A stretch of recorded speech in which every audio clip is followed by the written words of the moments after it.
Hey everyone, welcome to another Third Apron podcast. I'm your host, the OC Goslin. Another stream talking about NBA free agency. I've got Sam back on from CBS Sports. We've been doing just talking about everything to the lead up. Last few couple of days has been pretty hard to schedule anything.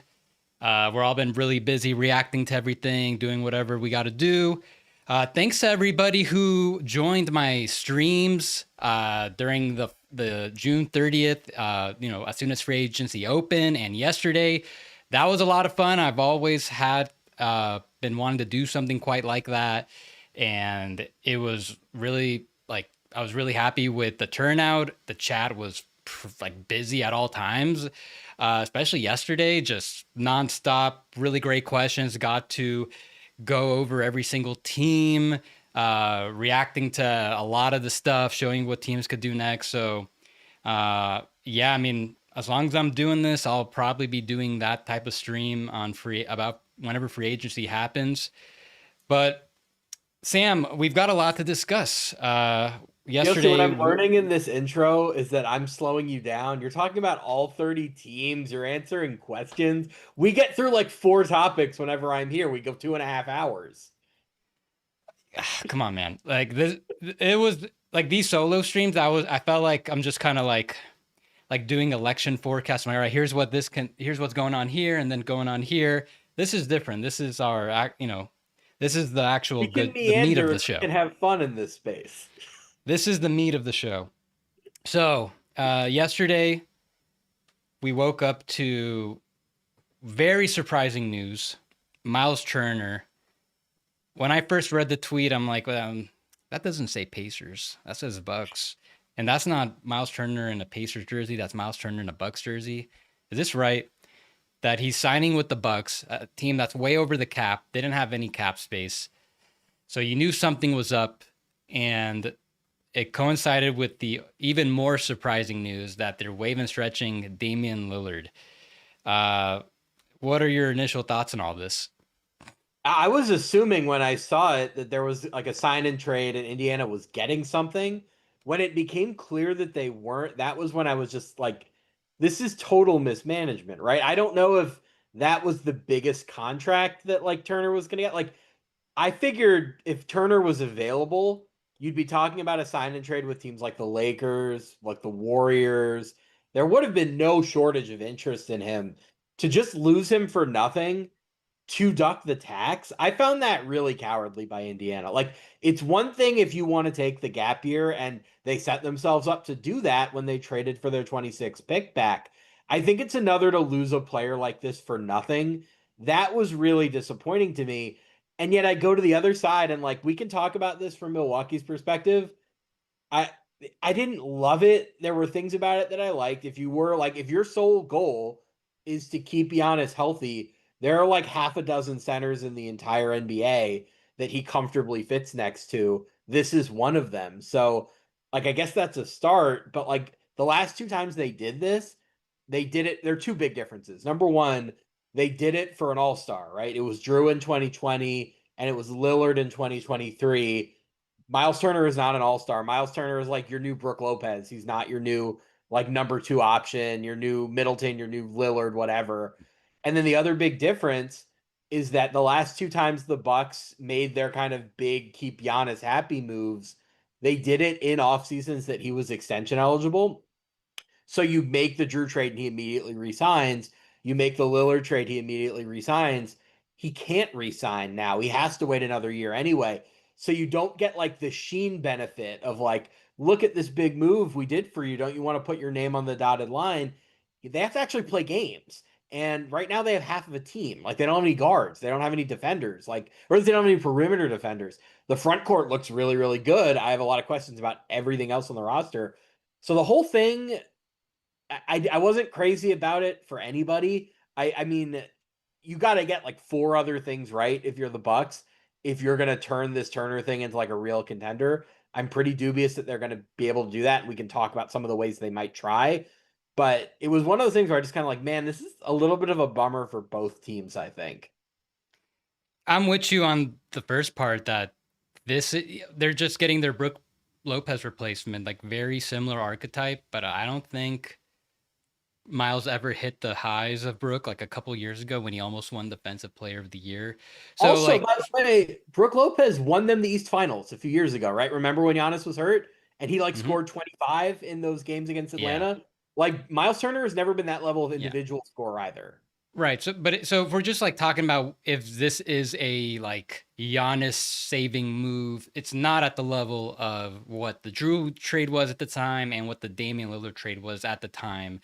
Obviously, that trade was ended up the worst case scenario happening, but this is just part one of the Bucks making their effort, and at least you can say, well, they didn't give up a pick, they didn't give up any assets. We'll talk about what they did sacrifice, which is like a whole nother thing. But I'll just touch on like with Indiana. It just feels like they told Miles, go show us the best offer you could get. And I think that was a grave mistake by them. Uh, Miles probably went into negotiations saying, hey, this is what I think I deserve, which was probably something a little more than what he ended up getting. And the Pacers told him to play the market. And I think at that moment, that may have cost them him because when you're in that position, if you're a player who, in Miles' position, you've been with the Pacers for so long and you expect them to do right by you in a certain way. And they just tell you like, okay, well, show us the best offer you can get. How motivated are you to play for that dollar amount with that team again? It wouldn't, surprise me if at that point just felt like, okay, well, if that's how it is, then I'm just, I'm going to take that money and play somewhere else. I mean, I doubt it became the kind of thing where the Pacers were then like, okay, here, we'll give you a serious offer now. Because the league, like negotiations, the league doesn't really work like that. So yeah, just the fact that the Pacers just were not serious. This is the ultimate. This is the end result. But what the Bucks stretching Lillard, 113 million over 5 years, so 22.5 million over the next 5 years, not to play for them. Would you have done it? And would you have done it for this particular result? I would have done it for an all-star. I don't think I would have done it for Turner. That being said, I actually don't think the stretched money is going to be as problematic for them as other people do. So let me explain that. I think if you're trying to build a winning team, having 22 million in dead money for 5 years is a major problem. I just don't think either of us believe that they're actually going to be able to build a winning team. So what's the alternative? I think in a year, Giannis is probably just going to ask out, right? Like that's what we think is going to happen. Maybe it's the deadline, maybe it's the offseason, whatever. Then you have 4 years of dead Lillard money, 88 million or whatever it is. So do you think you could do more from a roster building perspective with that extra $88 million of roster building freedom? Or do you think you could do more by trading Miles Turner at the time?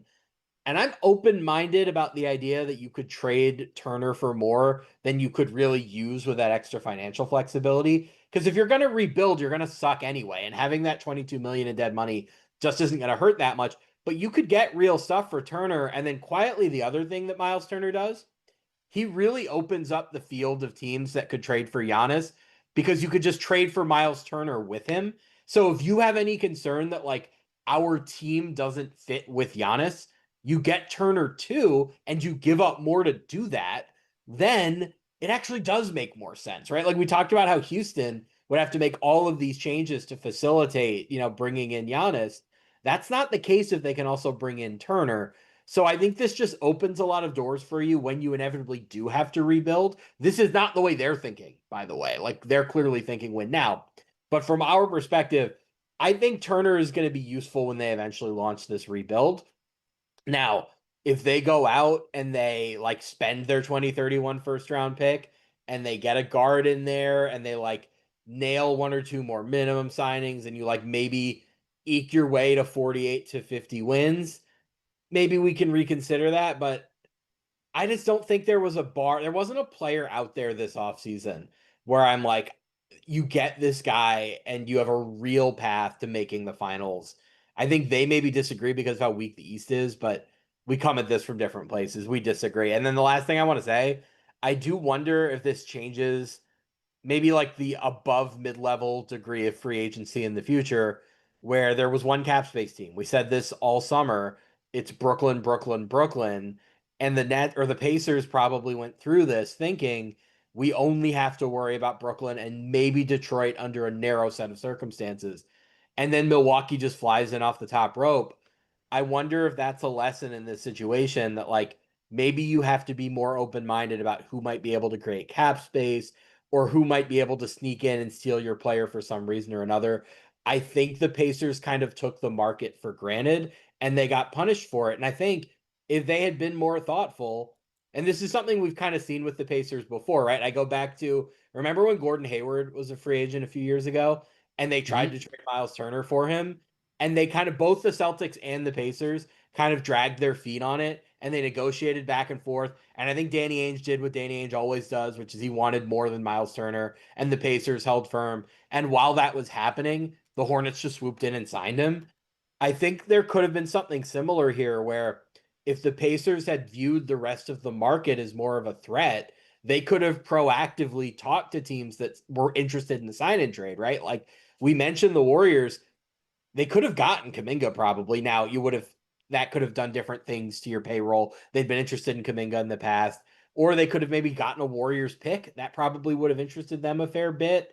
Could they have found other teams that were interested in Turner? I imagine they could have, just because he is such a unique type of player, right? They're 5'6" guys. It's like the rim protecting 3-point shooting centers. Wembanyama, you're never going to be able to trade for him. Get that out of your head. Porzingis, so many medical issues. It's just such a risk. Brooke Lopez is 37, right? Like, how often does an in his prime 3-point shooting, rim protecting center become available? It's very rare. I think if they had played the market correctly, they could have gotten a haul for him and they just totally misread it, which they've done before. So I wonder if this is something that affects future free agents. So two things. I think teams in general should just not assume that the way the market is, even though this free agency market is very poor and there's no money to go around, no cap space, you can't rule out teams from making something happen. We haven't like this reminds me of in 2022, not quite as extreme, but the Mavericks, they were poised to re-sign Jalen Brunson, and then who comes in and starts creating cap space in like the last week ahead of free agency? The Knicks. They aggressively dumped Nerlens Noel, Kemba Walker, Alec Burks, and that got them in there. So you, in general, like just you can never, you don't know what teams have up their sleeve. You never know who's gonna come and do some aggressive trade with the Nets, for example. Like maybe the Bucks or whoever could have done some really big salary dump to create the cap space for Miles Turner. So you gotta anticipate that, and which is to my other point that ultimately I believe you just gotta pay a player what he's worth or close to it. Like Miles Turner is still gonna be earning like less than some starting centers he's objectively better than. He's gonna be making less money than Jakob Poeltl, who just extended with 2 years left on his contract. He's going to be making like $28 million a year. He's going to be earning less than Jared Allen, who also last year signed like a similar type extension. He's going to be averaging like $30 million a year.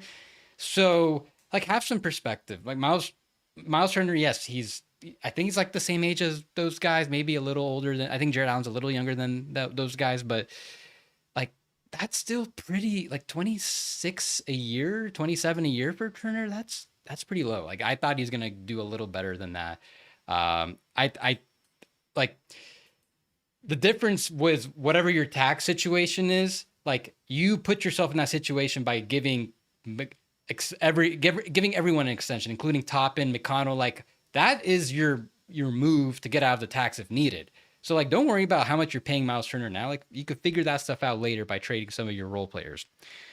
So that's the stuff on the Pacers. But I'll say this though about as far as like what the Bucks did, stretching Lillard like this, I wouldn't have done it for Turner, and I probably wouldn't have done it for anybody.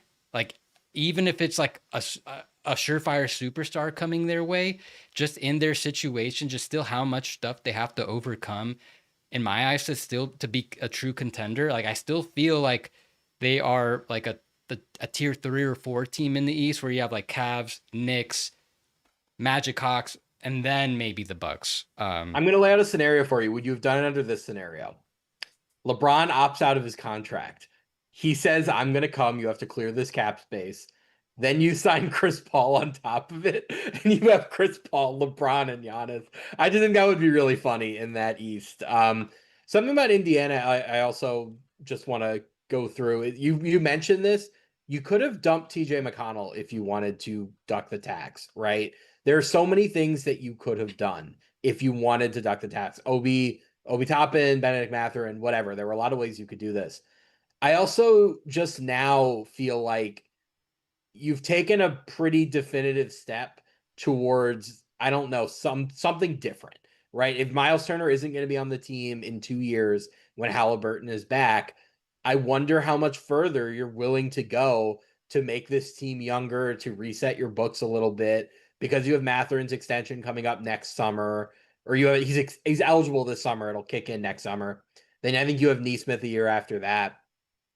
I wonder if some of the older guys on that team are a little bit more available. McConnell, I have to imagine, is very, very available, right? Like, he's 33 now. He'll be 35 when Halliburton is in the playoffs next. It would be irresponsible not to at least look at that market. And then the other one is Siakam, who has 3 years left on a max deal. Looks great now. He just had a great playoff run. Would they consider moving him in his 30s? I've thought about the Pistons as a team there, where, like, could you do Isaiah Stewart, Tobias Harris, and a couple picks? Like, would that be something that works? I'm sure there would be interest. So I do wonder if they really are going to do this gap year thing. Would they, even if it's at the deadline because they have to save face because they never quote unquote tank, would that be something they consider? Last thing I'm going to say about Turner, I promise. I've seen a lot of people say, oh, of course they did this. He was terrible in the NBA Finals. I just want to remind people that in that sentence include the words "in the NBA Finals." That's pretty impressive, right? You didn't get to the finals without him. He was great against New York and against Cleveland. I would be kind of hesitant to, like, write him off because he had a bad series against one of the best defenses of all time. And he really just got cold, right? That happens. It's not the end of the world. I do understand the idea that he probably is at the peak. He's going to start going down. I don't know that that necessarily means that's going to happen right away. I think you do have a few more years with him. I just think if you weren't comfortable paying him, re-sign him and trade him at the deadline, sign and trade him out, do something to get value back, because you already are operating at so many systemic disadvantages in that market and with that ownership. You just can't afford to waste opportunities like this, right? You can't afford to lose talent for nothing. And they're apparently not going to replace him, by the way. Like, I guess they're just going to go with Thomas Bryant and Tony Bradley, some Obi Toppin at center. Maybe Wiseman comes back. Well, they're They probably going to lost a lot of re-sign time. Isaiah Jackson now. Yeah, that too.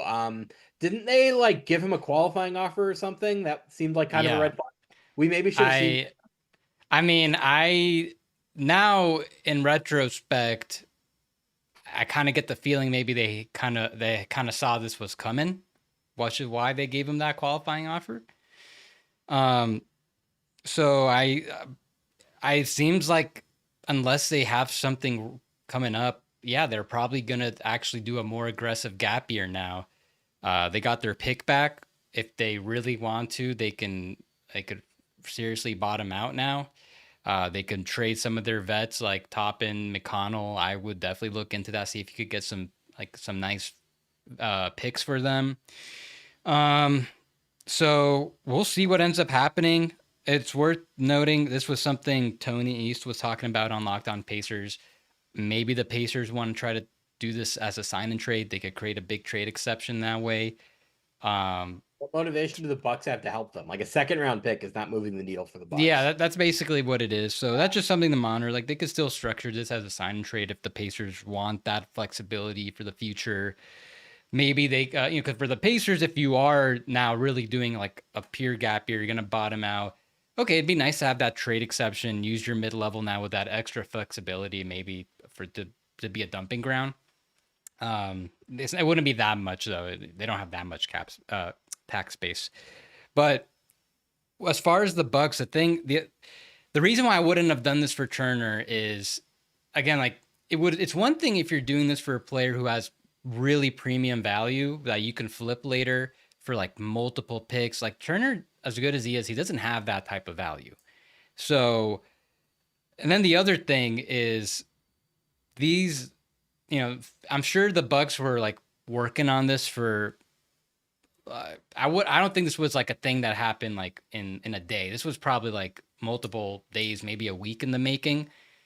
The salary cap's only going up 7% next year, which is going to make that 22 and a half a little more cumbersome. But the fact that it only rose that little could put into doubt these just what the future cap raises are going to be. Maybe they won't be 10% raises from here on out like it was expected last year. So I think that I think it's kind of like bordering on reckless what the Bucks did, and I think it's gonna sting them down the line. Maybe like not right now, maybe not next year as long as Giannis is here and they're okay. But maybe like as soon as he's gone, it's gonna hurt them. It's gonna take away a lot of flexibility.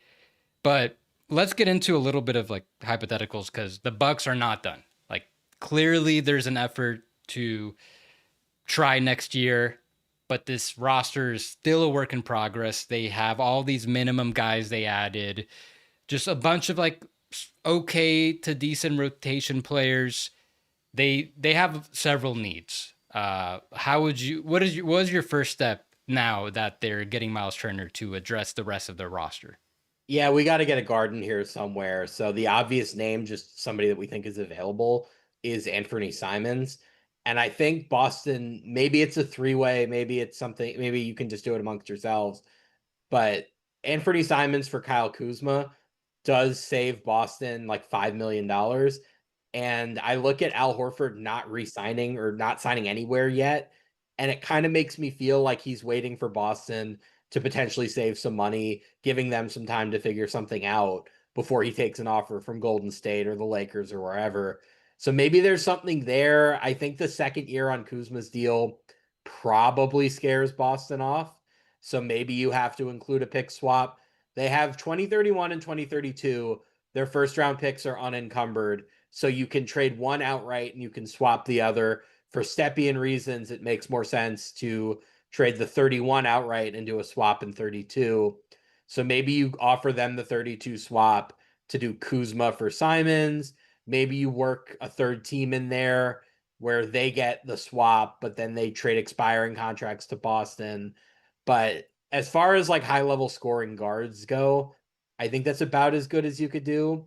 The other thing you really need is point of attack defense. So, I mean, no, New Orleans is totally irrational. Maybe you go to them and you say like 31 unprotected, 32 swap, matching salary for Herb Jones. Do you do that? And it's funny. I think Herb Jones is one of these fake trade guys where every fan base is trying to construct trades to get him, which means that he probably shouldn't be available. But the Pelicans are so irrational that I wouldn't rule anything out. Maybe that's something you could do. I think we both look at Bobby Portis now as kind of a luxury where you don't need a really good backup 4 or 5 when you have no guards and your two best players are a 4 and a 5. So you can't trade Portis now, but you can do that in December. I think what you should probably be thinking is use Kuzma and one of those draft assets now, and then use Portis and the other one later. And that's probably your best bet to winning in this season. Do you have other names that stand out to you? Other things you might try to go for? So first of all, they still need another guard, like you mentioned. They brought back Kevin Porter Jr. It seems like they are still gonna bring back Ryan Rollins. They renounced. By the way, I gotta stop you there for a second. Did you see the Chris Haynes tweet yesterday that said they had revoked his qualifying offer or whatever it was, and it just said news. It didn't say breaking news on the graphic. Oh, I saw. I didn't pay attention to that, but then I saw somebody that pointed that out. It was very funny. No, not breaking news. Like, you're an NBA player when you reach the breaking news level of graphic. If you're just on news, then you're kind of a bench warmer. I mean, I thought about what if I did, because I do my own graphic design for stuff, but like, what if I also said like uh, cap updates by Yossi Goslin. I think it'd be pretty funny, but then then it just seems like I'm mocking those guys. But um, anyways, guard. So what do they do? So it seems like they're gonna bring back Ryan Rollins. I think based on how everything's structured, I'm expecting that they'll Micic will probably give up a lot in a buyout, and I think like they just waived what's Chris Livingston today. Feels like they're gonna structure everything where they renounce all their cap holes except Ryan Rollins, and he's got a minimum cap hole, so they'll probably try to re-sign him at something maybe a little above the minimum after that because he's got early bird rights. So, but even then, even if we have Rollins and Kevin Porter Jr., you still need like you need you need a lead guard, you need a starting level guard. So Simons, he's the most available lead starting guard right now. It might not really cost them anything to get. And we did talk about these Kuzma plus a pick, which is their 31st or 32nd for Simon's framework. But the thing I pushed on is that I don't see the Celtics wanting to take on Kuzma, even though they do save a bunch of money in that swap this year. I don't think they want the extra money he's got next year. So here's something I cooked up. The Drew Holiday trade to Portland expanded to include Milwaukee. So Blazers are still getting Drew Holiday, but instead of Anthony Simons going to Boston, Anthony Simons goes to the Bucks. Then Kuzma in the 31 goes to Portland, and Portland sends out Thybulle to the Bucks. So okay, not quite Herb Jones, but they still get one of the better perimeter defenders in the league in Thybulle. I mean, I haven't paid attention too much how he was last year. He missed a lot of last year, but he's gotten great better defender. Nice. He's gotten better on offense, you said? Yeah, like it's a small sample, but he's like not he's not like totally you have to like keep an eye on him now at least. Not let me just finish the trade. Let me finish the trade so before people get lost. So I'll just recap what I said so far. Holiday goes to the Blazers as well as Kuzma and one of the Bucks picks, probably 2031. The Bucks are getting Simons and Thybulle from the Blazers. And then the Celtics, instead of taking in Simons, $27 million, they only take Robert Williams back at like the mid-level. And to make the money work, they also take back like a couple minimum guys from the Bucks, like Jackson, Andre Jackson, and maybe AJ Green to make the money work. What do you think of that? Well, then they also, if we do this quickly enough, we could get Horford back in Boston with all that money they save. So that's actually pretty interesting. I kind of like that. Poor Portland just giving up all of their cap space in 26 and I guess 27 with Drew and with Jeremy Grant there. But, you know, like I get to get a first, I think that's pretty interesting. And that's a good first. And also, if you're Portland, getting a fourth Milwaukee draft asset sets you up so nicely if you don't trust them to like get this right around Giannis. Like if Giannis ever does ask for the trade, you're sitting in the catbird seat where they're going to want their picks back. And you can kind of just say, let's look around the league and who do we want to extort from them? So that's an interesting construction. I have a less exciting one. I wonder if the Lakers, just because they're the Lakers and this is what they do, would have any interest in Rui for Kuzma because they love bringing back their old guys. So Rui is expiring, so maybe you send him to Boston and the Lakers bring in Kuzma. That's too much money for the Lakers this year. They're pressed up against the hard cap, at least if they use the biannual anyway. So you probably have to do something else in there. But like that's my less exciting version. Yours is better. I like yours. Let's run with yours. Yeah, I'm proud of this one. I think it makes a lot of sense all around. The only thing is maybe the Bucks try to get a little more value somehow if they are going to have to trade their 2031 first.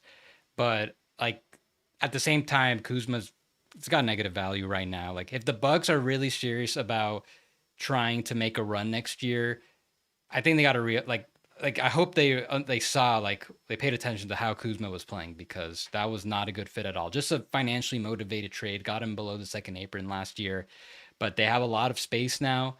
Like they're still right now like 26 below the tax, and that's despite bringing in Turner. And I mean it's like you basically replaced Lillard's 55 million or whatever it is to cut him in half and then use the other half for Turner. So they're in a good spot where they could do a trade like that, where they're increasing their payroll going from Kuzma's 22 to Simons and Tybal, something like that. They'd still be well below the tax after that. So let's talk about Lillard then, because I think that's what's, people are gonna try to figure out where he wants to go next. I think he takes his time. I don't think there's really any rush right now. I don't expect any teams to offer him more than the minimum right now. So I would guess he just takes his time, and maybe closer to the end of the regular season he signs somewhere. So then he has a lot of time to like evaluate things while he's recovering. And we talked about, you and I discussed in private the set off thing where, okay, maybe it doesn't make too much sense for him to sign for a big amount of money because he kind of loses some. That stuff's not really like that. It's not going to be that impactful. But the thing is, there is value in Lillard signing this year with a team, and like the team that he wants to be with for the long term, because then he starts his bird clock, which would get him closer to being not like, paid anything close to what he's making now, but maybe something a little more respectable for a player of his stature, even though he's now in his mid 30s. So even if he signed with a team on the last day of the regular season, that counts as 1 year. So then he'll already have non-bird rights. Then after next year, he's got early bird rights. So it's going to be much easier for him to get paid a little faster. Just something worth noting. I don't think that's going to be too important for him. But let's go through teams. And I also want to, I want to like go through what our favorite teams are, but also Bradley Beal teams, just because I wonder if the Suns are looking at what the Bucks just did and said, they managed to stretch Lillard and just get within the maximum allowed for stretch money, that 15%. Maybe we'll do that. Maybe it's not so crazy that we do something like that. Maybe Beal gives up enough. Yeah, Beal would have to give up a significant chunk to make it legal. So when we go through this exercise, let's just go through both of those guys, because I feel like if Beal gets bought out, it might be one of those things where he's already got his team set up, and then we'll not even have a chance to do this exercise. So I feel like there's overlap in terms of who are the Lillard teams, who are the Beal teams. So let me start with you. Who do you like for these guys? Okay, I want to start separately on Lillard for one specific team. I actually do think there's one team that it does make sense for him to sign with right away. It's under a very narrow set of circumstances, but I wonder if it would make sense for Portland to sign him for the minimum. And the reason I bring this up is because he wants to be in Portland anyway, near his kids while he rehabs. But if he re-signs with the Blazers for the minimum, he can do it in their facility. He obviously knows their doctors from his time there. It would kind of be an easier environment for him to recover from this injury. And then on the Portland side, you obviously traded for Drew Holiday as a mentor to Scoot and to Shaedon Sharpe. Having Lillard around the facility, I think, would be pretty valuable for the minimum. Plus, you get the benefit of mending fences with a franchise icon. I mean, they did not part under the best of terms 2 years ago. So I do think there's some value in that. And you could like kind of quietly agree with one another that if he wants to get traded somewhere specific at the deadline, you'll do that for him. Or if he wants to get waived before March 1st, you could do that for him. So Portland came to mind if he was going to do something quicker, because he's going to be there while he rehabs anyway. Now, as far as like actual fits, I looked at this on a few levels, right? His goal, money is not a problem. And you would presume he doesn't want a huge role anyway, as he comes back from the Achilles. We're probably looking at something ideally in the like 20 minutes a game, right? Maybe with room to go up if he's playing well. So I asked myself a very simple question. If I was trying to win a championship and money was not an object, where would I go? And I'm just going to start at the top of the list, and we're going to go down until we find out where it makes sense. The number one team on that list is the Thunder, but their roster is full, and they're not going to want to bring in a high-risk veteran, right? That doesn't make sense. Number two is Victor Wembanyama's team, but they have a million guards too. It doesn't really make sense with Fox and Harper and Castle there. And that's just a no for me. Number three would be Nikola Jokic's team. And now we might have something here because what we saw last year was that they're willing to give their backup point guard a lot of minutes if it makes sense in the context of a game, right? Russell Westbrook closed games. They could close games with Lillard as well.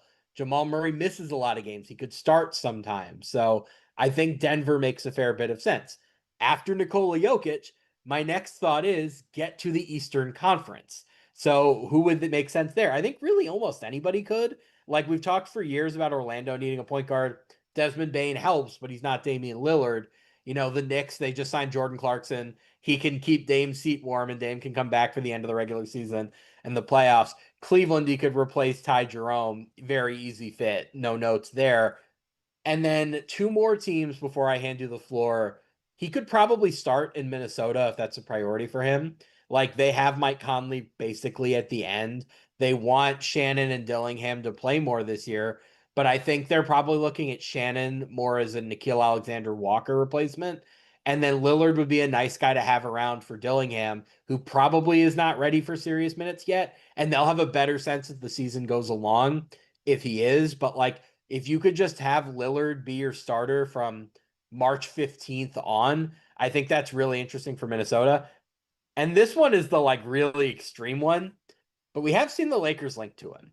Now, the Lakers right now probably don't make sense in basketball terms because they already have so much ball handling already. They have no defense. Bringing in Lillard with all of their other guys right now probably doesn't make sense. What if you're the Lakers and you know Lillard is coming? So you trade Austin Reeves for Herb Jones. And now you run out of playoff starting five of Damian Lillard, Herb Jones, Luka Doncic, LeBron James, and DeAndre Ayton. That's pretty interesting, isn't it? Okay, so let me start. I wrote everything you just did down. I'm going to start at the top. So with Portland, I just think that if he's going to pick a place, it should probably be a place he plans on being long term. I understand it's like a goodwill type thing to spend the year in Portland and be with them, but if it's just like to be like a rental, as long as Portland's okay with it, sure. But you know, I would probably focus on like being with the team that you want to be with. I don't if I were Lillard, I wouldn't like OKC or San Antonio with their situations. I wonder if Miami, if that ship may have sailed now that Hero is very much the lead guard now. They're also just not a contender anymore. Yeah, so a lot of these teams, like a lot of the teams were about you touched on and like I'll touch on, like he's very much good chance to be a reserve going forward, which you know, we got to kind of also temper expectations for what kind of player he'll be when he comes back. Like very good chance he might be a reserve. But if he's looking, so that could mean, you know, he could be coming off the bench for Boston if that's where he wanted to be. I kind of like that fit there anyways.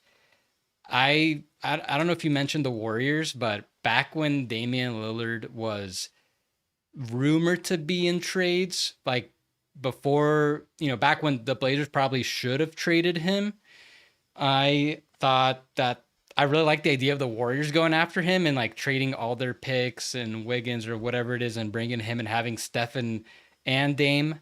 I mean, I don't, in the end, the Warriors won a championship that year anyways, so not really mattering. But I do kind of like the idea that, especially now that he's not going to be making max money, if he can, I would just as a fan love to see Steph and Dame His hometown team too. up even Was for a from year. Oakland, but Yeah. Now, so, but then if he's looking for like a role, like if he's looking for to actually like be like not necessarily the guy, but potentially, you know, actually be a starter and be like one of the closers, have a vital role, Minnesota does make a lot of sense. I saw Mark Spears bring that up on ESPN. And yeah, like if he can, like their point guard situation, it's still pretty open. Like by the time Lillard comes back, maybe Conley might be done. We don't know how effective he's going to be over the next year. Rob Dillingham could take some time. Like there's an opening for Dame to, if he wants a great role on a great team, be the lead guard there. So that's very interesting. And then the one I would love to see Dame. You mentioned this to me. Like as soon as you said it, I'm like, I kind of hope this is what ends up happening. Denver. Um, I I just would love to see Dame and Jokic together. Like I can't believe like through all these circumstances, Dame not getting traded to Miami, then going to the Bucks, and then having this Achilles tear, and then now being a free agent unexpectedly. What if the Nuggets get Dame?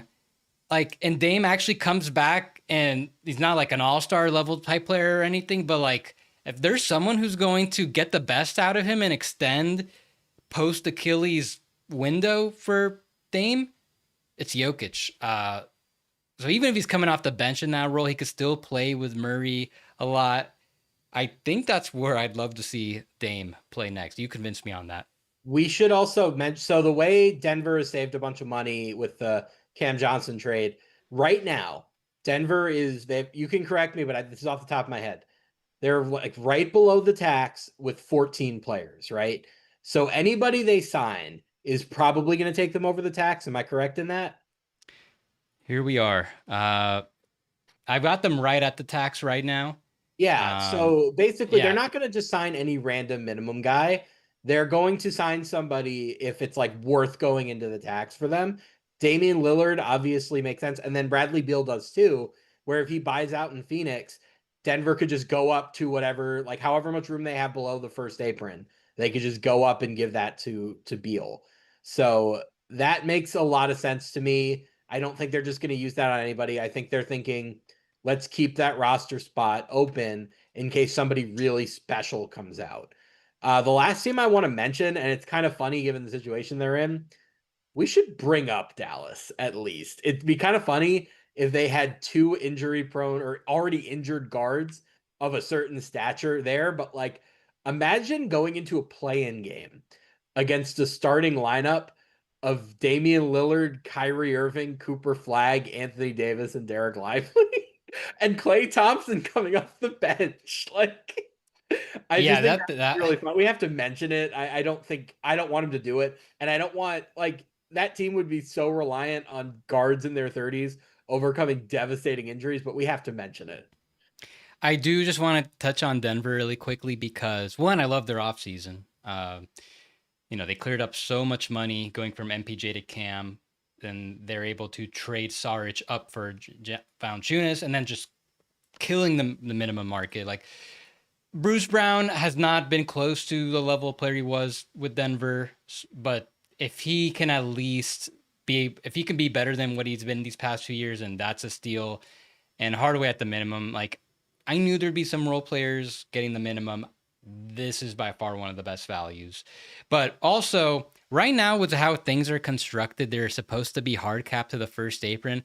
Bobby Marks made a really good point yesterday that if the Nuggets were to put their two trades into one, then they could structure it where they're trading Michael Porter Jr. for Cam Johnson and Jonas Valanciunas, in which case they're only trading down, so they wouldn't trigger the first apron.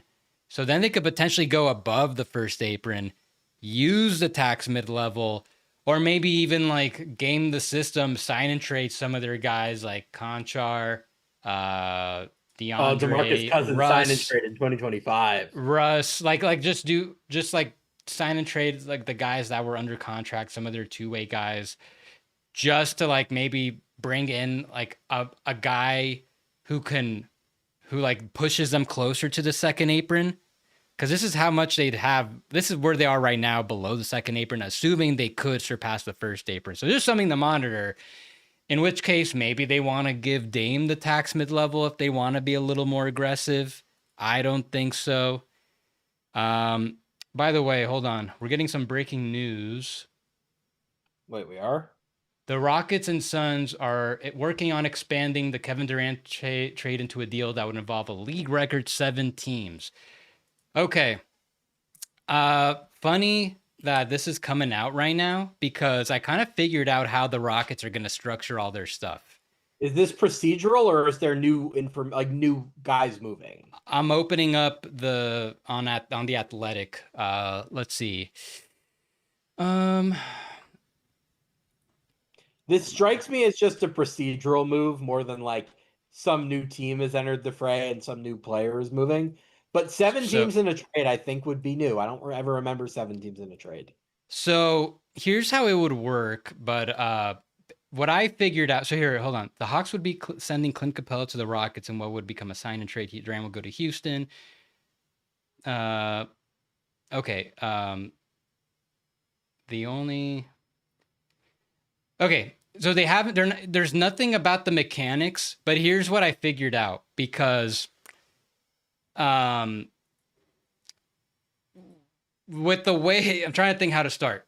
The Rockets were structuring this where they were going to take Dorian Finney-Smith into the mid-level, and then they were going to sign and trade for Capella, which means they had to like send out like Cam Whitmore or like, Nate Williams and like maybe sign and trade a free agent at a minimum. Then I realized, well, why don't they just expand the Kevin Durant trade? Because they can trade Dylan Brooks and Jalen Green for Kevin Durant and Dorian Finney-Smith at the number they Way, like, yeah. Yeah. So, but mainly I'm just talking about the Rockets. So then they don't have to trade Cam Whitmore or anybody else at the moment. They could hold on to Whitmore, play out his situation a bit more. And we're back. The stream's back on. It's just a lot of seems like that Kevin Durant is just like broke the internet for a second. When you said 7-team trade, I was like, that really might break the internet. Yeah. But anyways, where were we? Denver, Beal, I guess. You're talking about Beal and Lillard teams. We got to Denver. Should we just like talk about how much we like Denver's offseason? They had 3 needs. Yeah. Oh, that is what we were talking about. Yeah. Yeah, like backup center. I think Valanciunas. I said on this stream like 4 or 5 days ago that he's not good anymore. I should stress he's fine in 10 minutes, and that's all he's going to have to play in Denver, right? Like if you just come in, get a couple buckets, get a couple rebounds, that's the best backup center Denver's ever had. Like he can stay on the floor for 10 minutes, it's fine. The problems come in when you ask him to play like 25 as a starter. So Valanciunas, big upgrade backup center. Point of attack defense. Bruce Brown, nice addition. They know him, they've had him. Smart cutting, offensive rebounding, some backup point guard stuff, great, all that jazz. Fewest 3-point attempts in the NBA. Tim Hardaway Jr. has never seen a 3 he didn't want to take. So perfect. Checked every box, and they still have some version of the mid-level to use if they want, if like somebody special comes along. And if not, ducking the tax and resetting their repeater clock a little bit is potentially valuable as well. And that'll help them re-sign Christian Brown this offseason, maybe Peyton Watson. Like they've improved this year for sure, but they've also set themselves up nicely for the future. Yeah. I do think it's still, it is quite a price to pay, that 2032 first round pick. But man, like this is like, and this is definitely a deal that I thought about. I was thinking about doing it for a Nuggets mock offseason. I just decided I think it's a little too aggressive. But let's just, with Beal, if he gets bought out, you like also Denver for him, right? It's mostly the same set of teams. I think Denver makes the most sense. If Oklahoma City had lost, I would have said the Thunder, just because it would have been really nice for them to have like an instant offense guy off the bench, because their offense in the playoffs kind of did bog down in a few moments. But yeah, Denver makes the most sense. Are there any specific teams for you? I like also the Warriors. So just, again, a little bit of overlap. I would guess that maybe that might be something that they would try to do if he's available, go after Bradley Beal. I did see a report, I don't know who said it, about the Clippers being a like quote unquote front runner for him, or they would go after him aggressively. Like I like that also for the mid-level. I think that kind of makes sense for Beal in the sense that that if he's already got like this base in Phoenix, like all the reporting that he really wants to stay in Phoenix. So at least if you're gonna move somewhere right now, LA's not that far, if that's important to him. If that happens though, that really like lit something in the back of my head, because the Clippers, they're really well positioned right now with all the moves that they did to still have a bunch of cap space next year. I just want to pull it up because um Harden's gonna have this partial guarantee. We don't know how big it is yet, but let's say it's like 10 million and you got all these team options, these non-guarantees. The Clippers could still have like 50 million in cap space. So they still have their flexibility. But the reason I bring that up is because Norman Powell is extension eligible, which means the Clippers probably don't want to extend him now because they want to preserve their space. So if you can get Bradley Beal on your mid level or even less, then you can trade Powell, maybe get some value for him, and then like take a year by year with Beal. I think that makes some sense. What do you think about that? You are thinking too small, because if you get Bradley Beal in there and you have shooting guard set, you could also then take Norm Powell and Bogdan Bogdanovic, have $35 million in matching salary, put your 30 and your 32 picks on the table, and really go for it if you want to, because you still have all of those defensive wings. You still have Zubats and Brook at center. You have Kawhi and Harden. Like, could you go out and do something much bigger than that?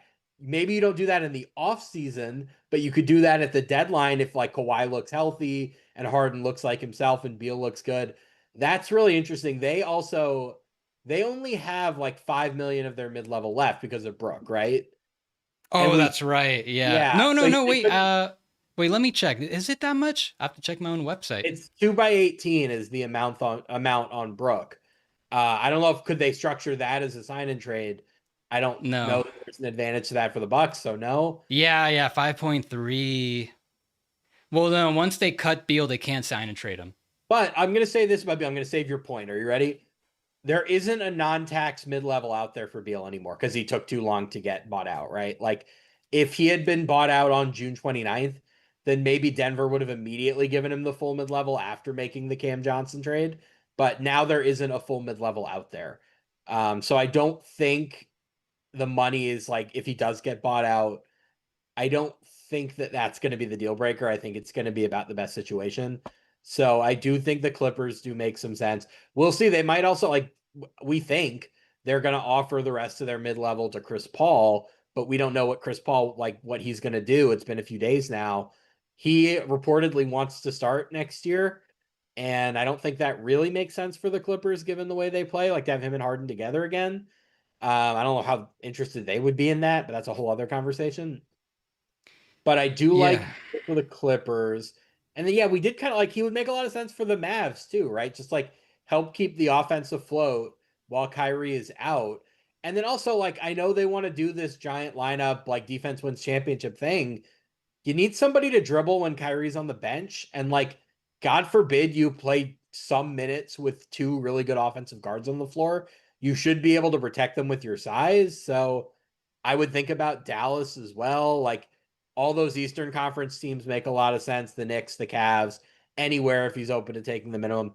Also, like we kind of forgotten this in the wake of um Beal like losing his luster around the league. Remember when he was like a high value trade candidate and people said, "Oh, Boston's going to get him because him and Tatum are so close." Maybe he would go to Boston and like that could be their kind of way to stay afloat while Tatum recovers and then like have a new look when Tatum gets back. So I'll throw out Boston as well. So you said that Beal as a Clipper, that's kind of like, I guess, thinking too small. Yes, but just kind of in line with what the Clippers have done. Like they have been the post buyout kings in the past 5 years. Reggie Jackson, uh, Batum was a post buyout. They got Ben Simmons, which that still didn't work out, but just to get him a player of the name of that stature, that's something. Um, and so just kind of in line was like a Clippers type move. As so, no, I think that I just see like I think Denver now they're kind of crowded at the guard and shooting. Where okay, you could bring in Beal, but I don't know how appealing that role is for him now. I think the Clippers do make sense if they end up trading Norm Powell in conjunction. Um, Wait. I'm well, going to tie this back to what we were talking about earlier. Why not the Clippers as the Siakam team? Norm Powell, Bogdanovich, some other smaller salary to get them up to where they need to get, plus the 2030 and the 32 pick. Bring in Siakam, and then Beal comes in at shooting guard, and you have Beal, Harden, Kawhi, Siakam, Zubats as your starting five. Yossi, I just made the Clippers a contender.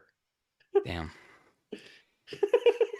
On the fly, too, no prep. So I just think it's worth. I wanted to get those out, Lillard teams, Beal teams, because you never know. Those, we might not get another chance to do this exercise. So I Beal think gets bought out, though, where he's going. so I think then we gotta just touch on what the Lakers have done. Um, I mean, I'm gonna I'll let you start. Like, how are you feeling about them after everything what they lost and what they got so far? So it's Finney Smith out. That's the only substantial piece that's out right now. Aiton and Laravia in. I think that's like probably around where they were last year, just because you have a little bit more balance, right? Aiton is a lottery ticket. There is an 80% chance that you're going to bring him in and he's going to do the same dumb stuff that he did in Portland and he did in Phoenix, and it's not going to work out and you'll be rid of him in a year or two. But there's a 20% chance that, like, in the right environment, with good vets around him, with Luka being the one feeding him shots, that he'll look really good and he'll take it seriously. And I think if they had just signed Brooke Lopez or signed Clint Capella or whatever, they would have just topped out as a first or a second round team, something like that. I like that they took a swing on upside. Now, did they have a choice? Maybe not. I don't know that they could have gotten all those other guys, especially at the price that they all got. Like we were talking about Brooke and Capella and Cornette as taxpayer mid-level guys, they all got more than that. So I think this worked out relatively nicely for them. It was smart that they went out and got Laravia and they didn't just like totally earmark the entire mid-level to Aiton, especially with the player option for the next year. That said, there's a lot of work here to do, right? They need a backup Yeah. center. They need somebody to guard the ball, and they need somebody to do what Vinny Smith did on the wings. They So have biannual left to fill one of those holes, hopefully. But then you've got to go out and trade. And then the question kind of becomes, how much are you willing to put in to win this year versus how much are you going to hold out for Luka's future? And so far this offseason, it seems like the future is more of the priority. Well, as far as the Lakers like flexibility, yeah, they have the biannual. I mean, it seems pretty obvious right now, just based on the reporting going on at the Athletic, that the Lakers will sign and trade Dorian Finney-Smith to the Rockets.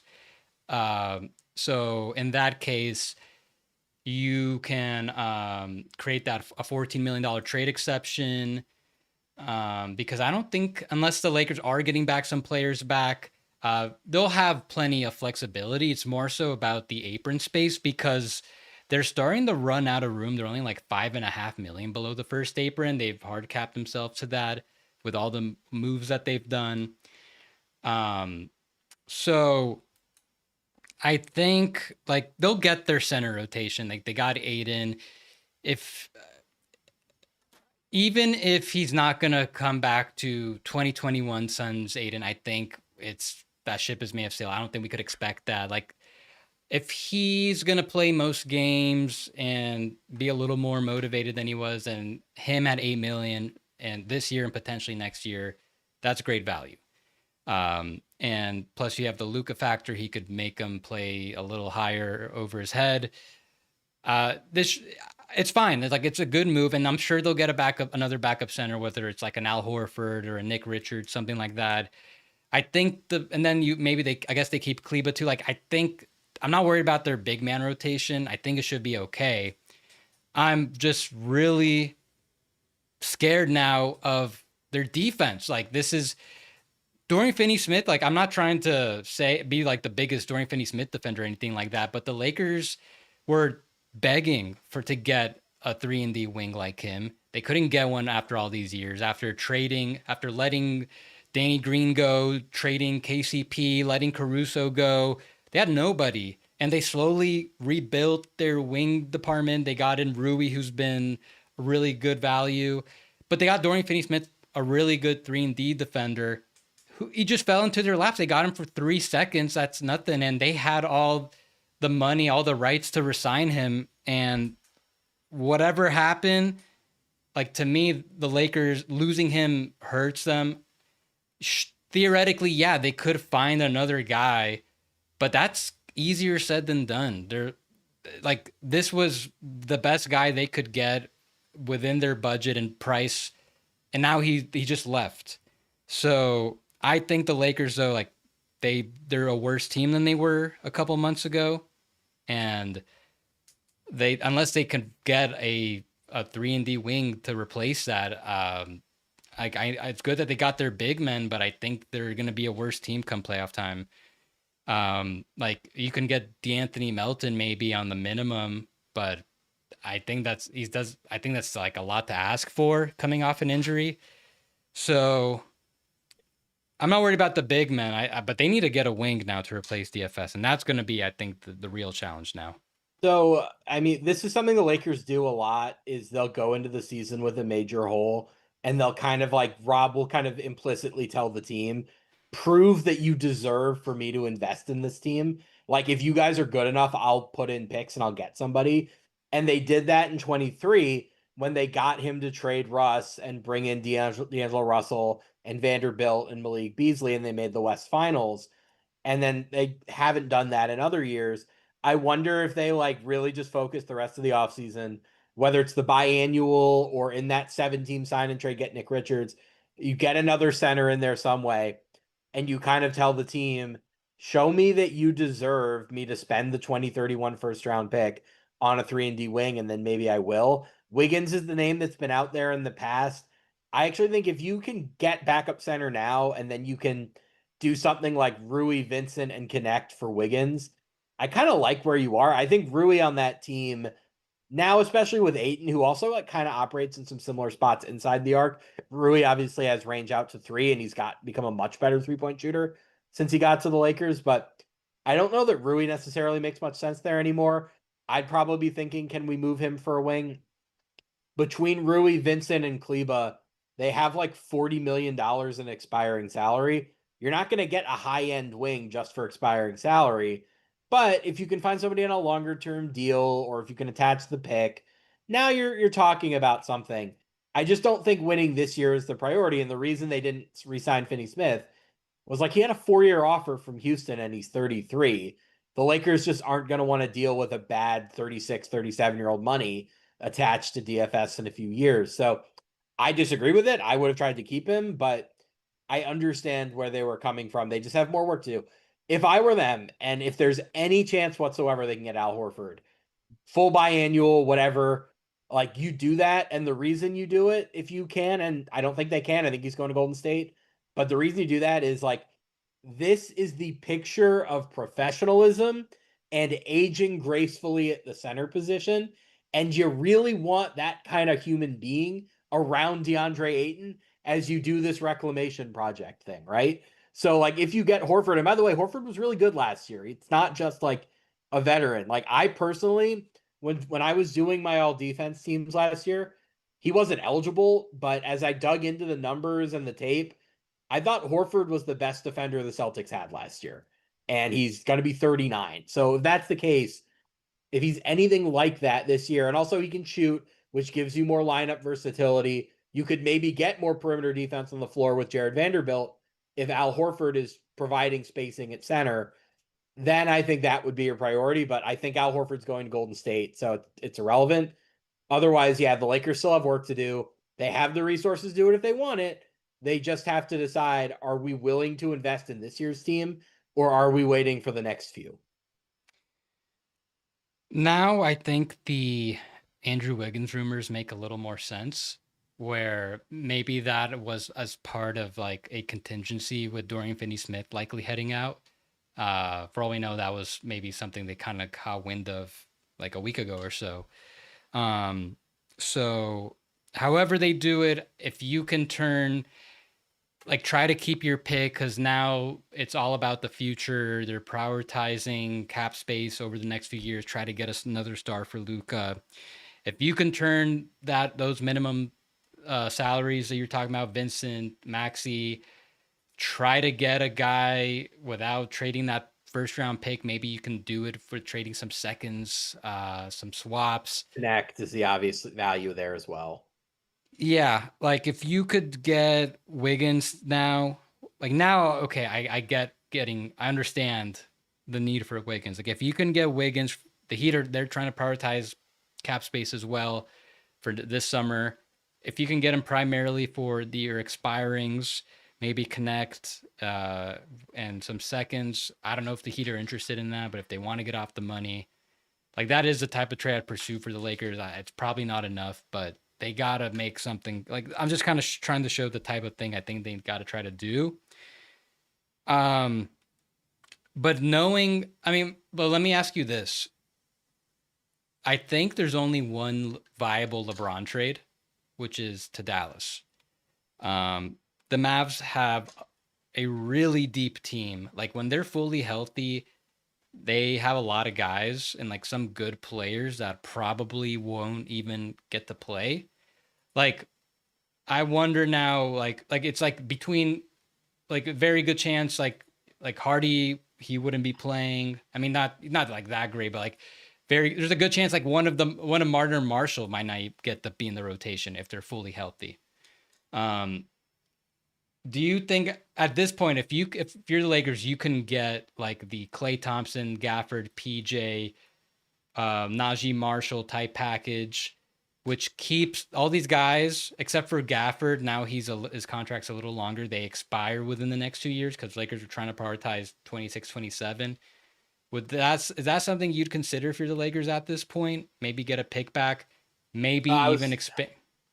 Oh, I was I gonna was say last thing, like what if you can expand it where maybe instead of taking PJ back, you do get a guy like Wiggins. I don't know. Do you think that's something you'd explore if you're the Lakers at this point? if I'm making a trade with Dallas, and I do think there is a viable trade here, I want two things back, and I understand the irony in what I'm about to say. I want Max Christie and I want my own 2029 pick back.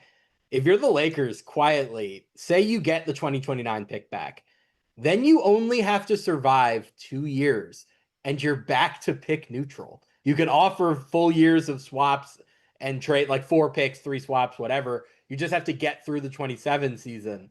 So that would be a priority for me if I were going to trade LeBron. I'd want Christie back as well. They've had him in the building, they know him, they like him. And then whatever combination of guards and wings that you need to match money, I think that makes sense for them. If I were the Lakers and there was an offer out there that LeBron would take that wouldn't actively disturb my plans, I'd be pretty interested in it, right? Because the only reason to have LeBron on your team is that you are all in on winning the championship, probably 26 and then 27, maybe we'll see. You're getting 1 or 2 years of value out of him. If you trade him, you can get 5, 6, 7 years of value out of that asset. So I think that makes more sense given where they're leaning. There is one more trade that makes sense, but it would have to be a 3-teamer. I don't think the Knicks, or I don't think the Lakers would want Karl Anthony Towns. I think they would only want a center who's more defensively oriented. But I do think there would be teams out there that would want Towns. And personally, LeBron for Towns, I think makes a ton of sense for the Knicks because you could just start Mitchell Robinson at center. You signed Yabusele to play some backup center, presumably. LeBron can defend some centers. OG can defend some centers. You could cobble that together, but your offense with LeBron and Brunson, and then the switchability of having LeBron, Bridges, Hart, and OG would be so insane. I think they would be like one of the true championship favorites if they did that. They just have to find a team that wanted Cat enough to give the Lakers something good for him. So I think those are the only two teams I've not soured, but like I understand your Cleveland skepticism that we talked about the other day. But the trade you presented me with, I really like that. I think if he's interested in going to Dallas, that makes a lot of sense. And I just think it would be so funny if after so many years of Rob Pelinka and Jeannie Buss basically acting like it's impossible to build a championship contender around LeBron James, it turns out that Nico Harrison of all people is the one to do it. I just think that would be hilarious. And D'Angelo Russell's there too. Yeah, no, if LeBron actually gets traded to the Mavs, then it'll be like the most two teams have ever gotten close to like trading teams. The Mavs will have formed the Kyrie, LeBron, AD trio that the Lakers were hoping to do like 2-3 years ago.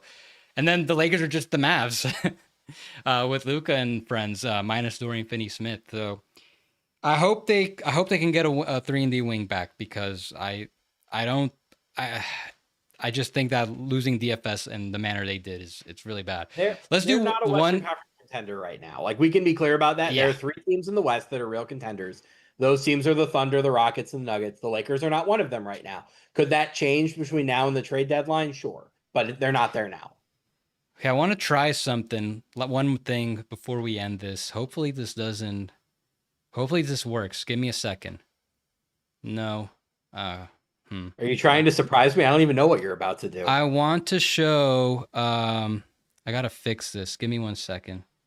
All right, so now I'd have to like vamp into the camera. Okay, you know what? Forget it. I'll just go back to this. Okay, basically, here is the trade. It's supposed to be 7 teams, which Rockets and Suns. We know what they're doing.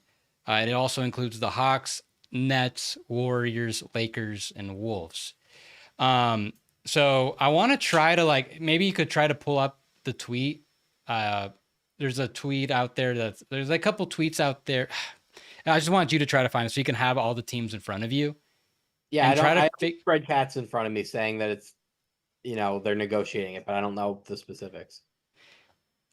Basically, we know that the Rockets and the Suns are 2 of the teams. We know what they're doing. We know what the Hawks' involvement is with Capella.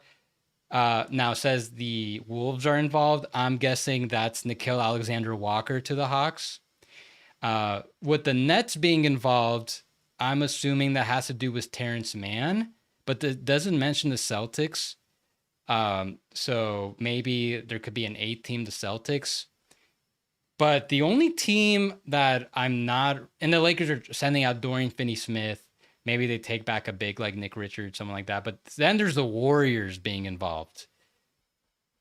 That's what I want to try to figure out. What is their potential involvement in this? Well, if they're getting involved in any major trade, my immediately thought is, where's Kuminga going, right? There's been this talk about maybe Sacramento, but how are they going to match money and what are they going to give back? Sacramento is not one of these teams involved, so far as you've told me. Maybe they could do something, get involved with the Detroit Sacramento things. But apparently they're not interested in Malik Monk, so that doesn't work. I don't know. Maybe does somebody want Gary Payton in a sign and trade? Could they sign and trade Kevon Looney out? I don't know. Like, what do we think? I'm kind of lost. That's what I'm trying to figure out. What are the Warriors trying to do here with these 7 teams? Because if it's not Kuminga, it feels like there should be more teams in this. Yeah, so it might be 8 or 9 or 10, right? If because I don't know where the Warriors fit into this. They haven't added a single player this offseason. So, like, why are they involved unless they're about to add somebody? Yeah, that's what I want to know. That's like the bigger mystery is the Warriors' involvement. Who could they be potentially taking in or sending out? No Kings, no Heat. None of the Kuminga teams are really mentioned. Unless the Nets want Kuminga, I don't think they want. It seems like they're trying to keep their cap space right now for like they want to keep flexibility for cap space next year. Yeah, I can't think of anything because none of these teams are really Kuminga teams at all. Yeah, I'll be curious to see how that goes out, because I don't know what Golden State would be doing in there. But then Can we here's just the thing about Golden State not doing anything yet, by the way? Are they just waiting on Horford? Is that what we think? I think they're definitely waiting on Horford, and then waiting on Kuminga. Like, those are 2 completely different domino. Like, the Kuminga thing, that might not resolve for like a month plus. Like, that could go well, like deep into like August, September even. I wouldn't be surprised if this goes on for months. I mean, okay, maybe not Kuminga because there's interest for the sign and trade. Maybe maybe that was an exaggeration, but like guys like Giddey, maybe, since it's just like the Bulls. Unless he can find the team interested to make up an offer. I wouldn't be surprised if like some of these other restricted free agents really drag on. But if Boston isn't involved in this, then it kind of changed. Then Brooklyn would be doing something else in this trade separately, because Denver's not involved, Boston's not involved. They already have trades lined up with those two teams. Yeah, I wonder what then Brooklyn might be doing if none of the teams they have trades with are involved. I wouldn't be surprised if it's like a 9-team trade also, and just involving Denver and Boston as well. One year we're gonna get every transaction lumped into one trade in an offseason. It's just gonna be 30 teams. Everyone is gonna do all their business in one trade.